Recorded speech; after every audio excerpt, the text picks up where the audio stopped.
Hey guys, welcome back to the new video. So guys, आज की इस video में मैं लक्ष्मी माता का क्यूट कार्टून पोर्ट्रेट है वो ड्रॉ करने वाला हूँ। और इसको ड्रॉ करने के लिए मैं यहाँ पर ग्रेड मेथड का यूज़ करूँगा। तो सबसे पहले मैं यहाँ पर मार्क लगा रहा हूँ। 1 सेंटीमीटर छोड़ के हमको मार्क लगाने हैं, जैसे कि 3, 5, 7, 9 कुछ इस तरीके से हमको मार्किंग लगानी है।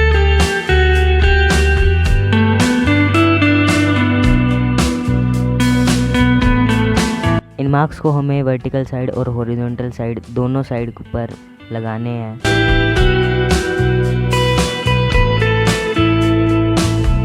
मार्किंग कंप्लीट हो जाने के बाद अब हमें इन मार्क्स को ज्वाइन कर लेना है।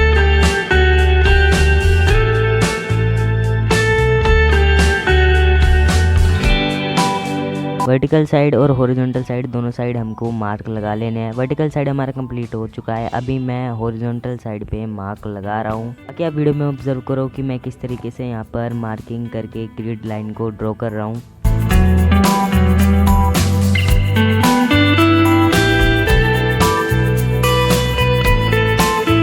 एंड नंबरिंग करके मैं मेरी आउटलाइन को ड्रॉ करना स्टार्ट करता हूँ। तो सबसे पहले मैं रेफरेंस में देखूंगा अच्छे से, एक एक बॉक्स में देखूंगा अच्छे तरीके से कि कौन सी लाइन किस बॉक्स में आ रही है। अच्छे से ऑब्जर्व करके हमको आउटलाइन को ड्रॉ करना है। बाकी आप वीडियो में ऑब्जर्व करो कि मैं किस तरीके से आउटलाइन को ड्रॉ कर रहा हूँ।